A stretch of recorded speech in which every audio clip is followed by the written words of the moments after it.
పచ్చిమిరపకాయలు వేగాక కొంచెం పచ్చిమిరపకాయలు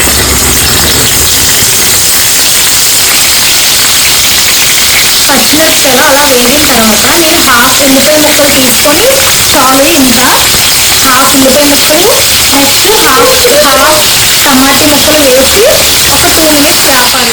వేయాక నేను ఒక 3 ఆనియన్స్ ఇలా పేస్ట్లా చేసుకున్నాను కచ్చా అవి ఇందులో వేసుకొని ఫ్రై చేయాలి లైట్గా. ఒక బాగా ఆయిల్ పైకి తేలేంత వరకు బాగా ఫ్రై చేసుకోవాలి. ఆయిల్ బాగా పైకి రావాలి, ఉల్లిపాయలు అనేవి బాగా ఫ్రై అవ్వాలి ఆయిల్లోని. ఇలా చూసారు కదా, ఈ ఆనియన్స్ అనేది ఇలా ఆయిల్ చూసారు కదా ఎలా తేలుతుందో, ఇలా ఇలా ఫ్రై అయ్యాక ఒక 2 స్పూన్స్ అల్లం వెల్లుల్లి పేస్ట్ వేసుకోవాలి. అల్లం వెల్లుల్లి పేస్ట్ కూడా బాగా ఆయిల్లో ఫ్రై చేసుకోవాలి. ఒక 2-3 మినిట్స్ అయినా ఈ అల్లం వెల్లుల్లి పేస్ట్ పచ్చివాసన పోయేంత వరకు బాగా ఫ్రై చేయాలి. వెల్లుల్లి పేస్ట్ కూడా బాగా ఫ్రై అయింది. ఇలా ఫ్రై అయ్యాక నేను 3 టమాటోస్ ప్యూరీ ఇలా చేసుకొని ఈ ఆనియన్ పేస్ట్లోని వేసుకొని ఆయిల్ ఇది కూడా ఈ టమాటా కూడా బాగా ఫ్రై అవ్వాలి ఆయిల్లోని.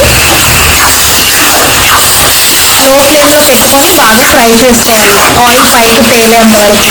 చూసారు కదా, ఇలా ఆయిల్ పైకి వచ్చేంత వరకు ఈ టమాటాస్ అన్ని బాగా ఫ్రై అయిపోయాయి. ఇలా ఫ్రై అయ్యాక నేను చేపలకి పట్టడానికి ప్రెజెంట్ కొంచెం ఒక స్పూన్ సాల్ట్, ఒక స్పూన్ కారం, పసుపు, ధనియాల పొడి అండ్ 1 స్పూన్ జీలకర్ర పొడి ఇవి వేసి ఈ టమాటా పేస్ట్ ఈ అన్నిటికి బాగా పట్టించేలాగా ఫ్రై చేయాలి. ఒక 2 సెకండ్స్ అయినా ఫ్రై చేయాలి వీటిని. ఇక్కడ 2 మినిట్స్ ఫ్రై అయ్యాక నేను ముందుగా ఫిష్ని ఉప్పు కారం పసుపు పెట్టి లైట్గా ఫ్రై చేస్తాను. ఎందుకంటే ఈ ఫిష్ అనేది ఫ్రై చేసి వేసుకోవడం వల్ల చేప ముక్క అనేది మనం పులుసు చేసే టైంకి విడిపోకుండా గట్టిగా ఉంటాయి ముక్కలు. కాబట్టి నేను లైట్గా ఫ్రై చేసుకున్నాను ఉప్పు కారం పసుపు పెట్టి. మీరు కూడా అలాగే ఉప్పు కారం పసుపు పెట్టి ఇలా చక్కగా ట్రై చేయండి. ఇలా ఫ్రై చేయాలి, మొత్తం మసాలా అంతా పట్టేలాగా ఈ చేప ముక్కలకి బాగా ఫ్రై చేసుకోవాలి. 2 మినిట్స్ అయినా ఇవన్నీ మసాలా అంతా చేపలకు పట్టాలి. ఒక 2 మినిట్స్ అయినా సరే.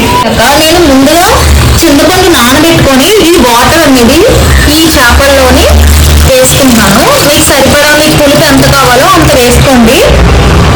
పులుపు వేసుకొని ఎంత కావాలో మీకు పులుపు ఎక్కువ తినే వాళ్ళు చింతపండు ఎక్కువ రసం వేసుకోండి.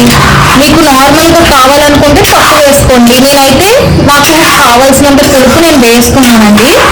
వేసుకొని మీకు ఉప్పు కారాలు సరిపోయి చూడండి, టేస్ట్ చూసి ఉప్పు కారం తక్కువైతే మీరు ఉప్పు కారం ఇప్పుడే ఈ టైంలోనే వేసుకోవాలి.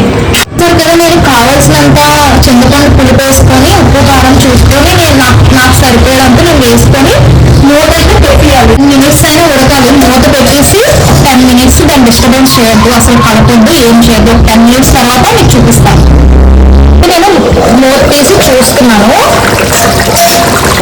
చూసారు కదా ఆయిల్ అనేది ఎలా సపరేట్ అయిందో మీకు కనిపిస్తున్నట్టుంది. ఆయిల్ ఉంది సపరేట్ అయ్యింది కదా, ఇలా ఉడకాలన్నమాట. ఇలా పైకి తేలితే ఫిష్ కర్రీ అనేది బబుల్స్ వస్తాయి చూసారా, ఇలా బబుల్స్ వస్తే ఫిష్ కర్రీ అనేది కంప్లీట్. నేను ఇప్పుడు దించే ముందు మీ దగ్గర చికెన్ మసాలా అంటే చికెన్ మసాలా, అలానే ఫిష్ మసాలా అంటే ఫిష్ మసాలా, మీకు ఇష్టమైన మసాలా ఒక స్పూన్ వేయండి. నేనైతే మీకు చూపించట్లేదు కానీ వేస్తున్నాను, మీకు కనిపిస్తుంది అనుకుంటున్నాను. ఒక స్పూను చికెన్ మసాలా నేను వేస్తున్నాను. నా దగ్గర చికెన్ మసాలా ఉంది కాబట్టి నేను చికెన్ మసాలా మాత్రమే వేస్తున్నాను. మీ దగ్గర ఫిష్ మసాలా ఉంటే ఫిష్ మసాలా వేసి ఒక 2 సెకండ్స్ ఉంచాను. నెక్స్ట్ పెరుగు అయిపోయింది కాబట్టి నేను దించే ముందు కొత్తిమీర కట్ చేసిన కొత్తిమీర కూడా వేస్తున్నాను. కొత్తిమీర వేసుకొని ఒక 2 సెకండ్స్ 2 అయినా 1 సెకండ్ అయినా మూత పెట్టేసి స్టవ్ అనేది ఆఫ్ చేసేస్తే అయిపోయినట్టే. ఇదిగోండి మీకు మూత తీసి చూపిస్తున్నాను కంప్లీట్ అయిపోయిందా లేదా అనేది. చూసారు కదా ఎంత యమ్మీ లుకింగ్ తో ఎంత బాగా కనిపిస్తుంది. ఫిష్ ఫ్రై అనేది చాలా బాగా అయితే ముక్క అనేది బాగా ఉడికింది. నెక్స్ట్ చూసారు కదా ముక్కలు అవ్వకుండా మనం ఫ్రై చేసాం కాబట్టి ముక్క అనేది పీస్ అనేది అవ్వదు అనమాట. ఇలా అయితే ఇలా అయ్యి స్టవ్ ఆఫ్ చేసుకోవడమే. మిక్స్ ఇలా చేసుకోండి, చాలా అంటే చాలా టేస్టీగా ఉంటుంది. ఒక్కసారి నేను చెప్పే స్టైల్లో చేసి చూడండి, చాలా బాగుంటుంది. Bye all, thank you for watching.